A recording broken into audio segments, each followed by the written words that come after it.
हमारे दिन की शुरुआत कैसी होगी या फिर हमारा मूड कैसा रहने वाला है, इसका फैसला हम नहीं बल्कि और लोग लेते हैं।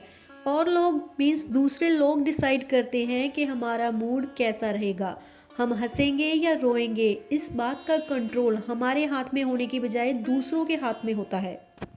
क्योंकि या तो हम किसी पर्सन की बात सुनकर इन्फ्लुएंस हो जाते हैं और प्रभावित इतना ज़्यादा हो जाते हैं कि हम सैड हो जाते हैं, या फिर हम किसी के हैप्पीनेस को, किसी की अचीवमेंट को देखकर इतना ज़्यादा परेशान और इनसिक्योर और इन्फीरियर फील करने लग जाते हैं और हमारा ध्यान उन बातों पे नहीं जाता जो हमारे पास है, जो अच्छी बातें, जो अच्छी चीज़ें हमारे पास है।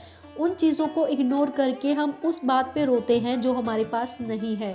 और पूरा दिन लो वाइब्रेशन में ही हम पड़े रहते हैं। हम दिन भर के अपने काम तो करते हैं लेकिन पूरी एनर्जी से नहीं, पूरे मन से नहीं कर पाते, इसलिए आउटपुट भी इतना अच्छा नहीं होता जितना हम सोचते हैं अपनी इमेजिनेशन में। कैसे हम अपनी वाइब्रेशन को हाई कर सकते हैं और वो सभी चीज़ें मैनिफेस्ट कर सकते हैं जो हम चाहते हैं अपनी लाइफ में। कैसे हम पॉजिटिविटी को अपनी लाइफ में अट्रैक्ट करके रख सकते हैं। आज की गौतम बुद्धा की स्टोरी में इस बात पे हम फोकस करेंगे और जानेंगे कि कैसे हम अपनी लाइफ में एनर्जी फील कर सकते हैं।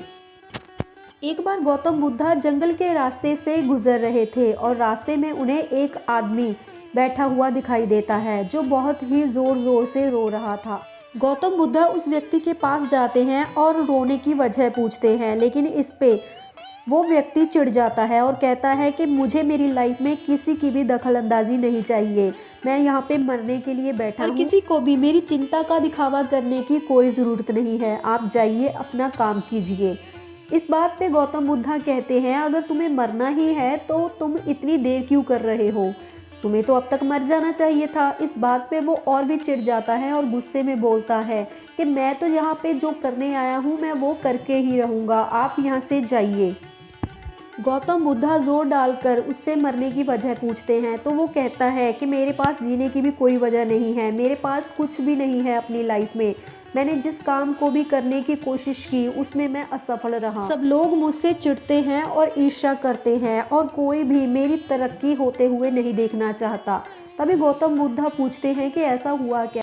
वो कहता है कि उसने अपने पिता से कुछ पैसे उधार लिए थे, ये सोच के कि वो इन पैसों से एक अच्छा काम शुरू करेगा और उसके घर की गरीबी पूरी तरह से दूर हो जाएगी। लेकिन उसका ऐसा सोचना बिल्कुल गलत था, क्योंकि उसका काम तो अच्छा चला नहीं बल्कि उसके पैसे भी पूरी तरह से डूब गए हैं, जिससे उसके पिता और पूरा परिवार उससे बहुत ज़्यादा गुस्सा है। मेरे साथ ही पड़ोस में एक व्यक्ति है जिसने कुछ साल पहले ही इस काम की शुरुआत की थी, उसे देखकर ही मैंने ये काम शुरू किया था, लेकिन वो तो अपनी लाइफ में इतना ज़्यादा सफल हो गया है और वहीं दूसरी तरफ मैं इस काम में पूरी तरह से असफल हो गया हूँ। जो मैं चाहता था वो मैं हासिल नहीं कर पाया और वहीं दूसरी तरफ वो व्यक्ति जो चाहता था उसे वो मिला, लेकिन मेरी ही किस्मत खराब है, मैंने जो चाहा वो मुझे कभी नहीं मिला।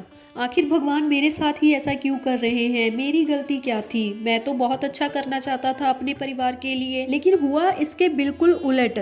जो मैं चाहता था वो तो नहीं हुआ, लेकिन सारे का सारा पैसा डूब गया। और वही वो व्यक्ति हमारे घर पे आता है और वो अपने काम की तारीफ करता है और वो कहता है कि उसने कितनी ज़्यादा मेहनत से इस काम को किया और वो सफल हो गया। और ये बात सुन के परिवार वाले और भी मुझ पे चिल्लाते हैं, जिस कारण मुझे बहुत ज़्यादा गुस्सा आता है और मुझे बहुत ज़्यादा बुरा लगता है कि वो हमारे घर में आखिर आता ही क्यों है।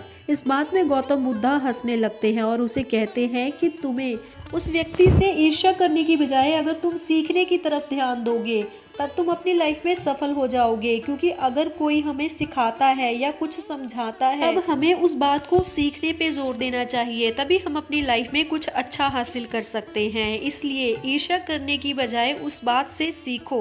गौतम बुद्धा की ये बातें उस व्यक्ति को अच्छे से समझ आती है और वो कहता है कि वो आगे से इस बात का ध्यान रखेगा और सीखने की ही कोशिश करेगा। गौतम बुद्धा की इस कहानी से हमें यही शिक्षा मिलती है कि हमें अपनी लाइफ में सीखना कभी भी बंद नहीं करना चाहिए और अपनी वाइब्रेशन को पॉजिटिव और हाई रखना चाहिए और अच्छी चीज़ों को मैनिफेस्ट करना चाहिए, सो दैट हम अपनी लाइफ में वो सब कुछ हासिल कर सके जो हम अपनी लाइफ में चाहते हैं। अगर वीडियो अच्छी लगी हो तो वीडियो को लाइक करके चैनल को सब्सक्राइब कर लीजिए ऐसे ही और वीडियोज़ के लिए।